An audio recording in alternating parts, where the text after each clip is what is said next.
Tersangka ini membuat celaka pengendara lainnya akibat melarikan diri dari polisi. Pada tanggal 9 Oktober tahun 2024, polisi menerima laporan bahwa ada pencurian mobil di daerah Greenfield. Pelakunya adalah Diamond Riley, 23 tahun, dan partnernya Kunderil Gurley Jr., 25 tahun. Mereka berdua memiliki riwayat kriminal pengedar narkoba dan perampokan. Petugas yang sedang patroli melihat kendaraan curian tersebut dan langsung menghentikannya. Diamond keluar dan membawa anak kecil dari kursi belakang, sementara Daryl melarikan diri. Diamond menghalangi mobil polisi supaya tidak bisa mengejar partnernya. Petugas yang terlibat pengejaran langsung menghubungi kantor supaya mengirim lebih banyak pasukan. Put your baby down, hands behind your back. Polisi cukup kesulitan mengejar tersangka karena jalanan cukup padat. Daryl melaju di kecepatan 70 km per jam di zona 35 km per jam. Are there any weapons in the car? I don't even know him. He literally just, I met him on Facebook. Tersangka melaju semakin cepat sampai hampir menyelakai pengendara lain. Namun itu tidak berlangsung lama sampai kejadian ini terjadi.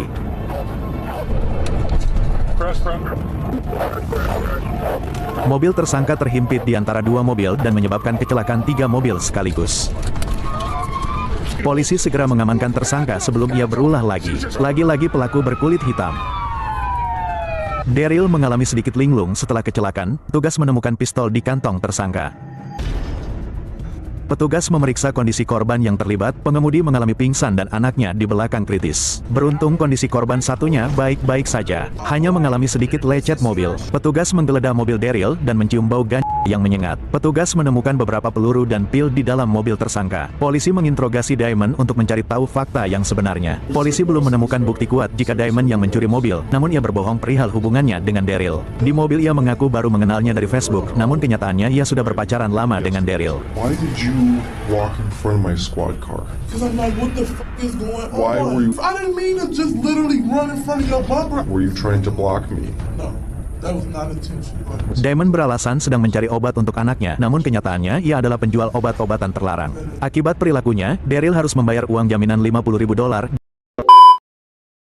Pada tanggal 30 Oktober tahun 2022, di Aurora, Colorado, pria bernama Joseph mengunjungi rumah mantannya, namun tidak ada satu orang pun di dalam. Sebenarnya hal ini ilegal, karena keluarga mantannya melarang hubungan mereka. Mantan pacar Joseph bernama Jessica Serrano. Pukul 2 pagi, 911 menerima telepon dari wanita bernama Serrano. Saat Serrano baru pulang, ia melihat kunci mobil dan jaket pacarnya di kamar tidurnya. Serrano takut jika pacarnya sembunyi di suatu tempat di dalam rumah. Tanpa menunggu lama, petugas langsung dikirim ke rumah Serrano. Saat Serrano sedang bicara dengan 911, tiba-tiba Serrano terkejut karena tiba-tiba ada suara tembakan di rumahnya. Ia tidak berani melihat apa yang terjadi karena ketakutan.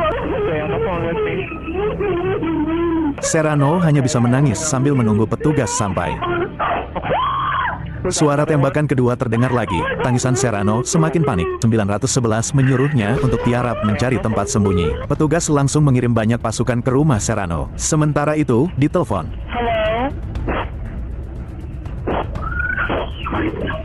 suara tembakan menjadi sering terdengar, kini tak terhitung jumlahnya. Setelah itu terdengar Joseph sedang mendobrak pintu salah satu ruangan.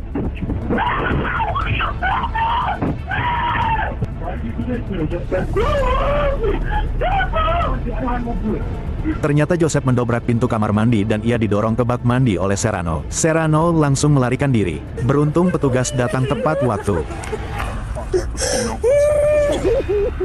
Serrano menangis, akhirnya ada seseorang yang menolongnya. Sambil menangis, Serrano berkata jika Joseph menembak seluruh keluarganya. Polisi langsung bertanya di mana Joseph berada.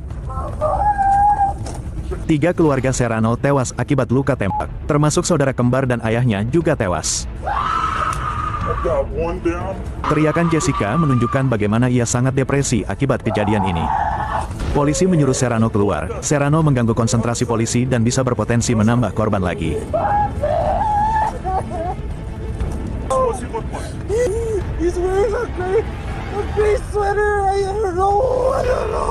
Polisi berusaha menenangkannya. Jika di Indonesia, pasti semua tetangga sudah mengerumuni.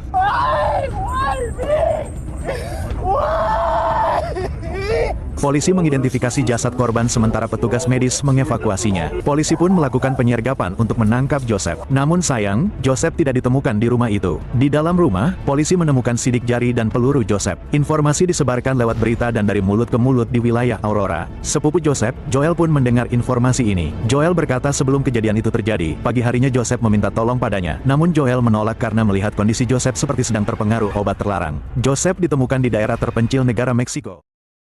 Polisi ini ditimpa beberapa kasus berbahaya dalam satu malam. Pada tanggal 28 September tahun 2023, petugas mendapat laporan bahwa ada perang geng di daerah New Mexico. Beberapa petugas langsung dikirim untuk mengecek situasi. Polisi menemukan beberapa grup orang sedang berkumpul. Polisi memerintah mereka mendekat untuk interogasi singkat. You in the red. Come this way. We're dispatched to a call shot. Shots fired. Can't talk. You in the red shirt. Well, step over here. Just put what you have in your hands down. Polisi pun menginterogasinya. Mereka juga mengaku baru saja mendengar suara tembakan di area ini. Petugas lain juga menemukan homeless yang sedang tidur saat mereka melakukan pencarian. Petugas terpaksa membangunkannya untuk bertanya tentang suara tembakan barusan. Polisi pun memerintahnya untuk ikut berkumpul dengan petugas yang sedang menginterogasi kelompok tadi.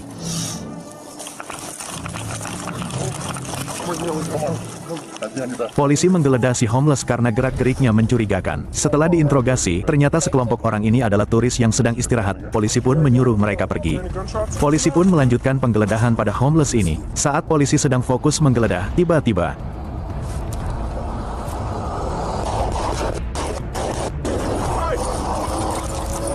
polisi ditembaki oleh manusia misterius di dalam mobil.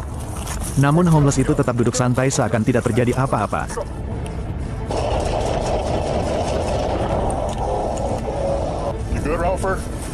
Polisi lain juga tidak bereaksi sama sekali. Mereka seperti sudah terbiasa dengan situasi seperti ini.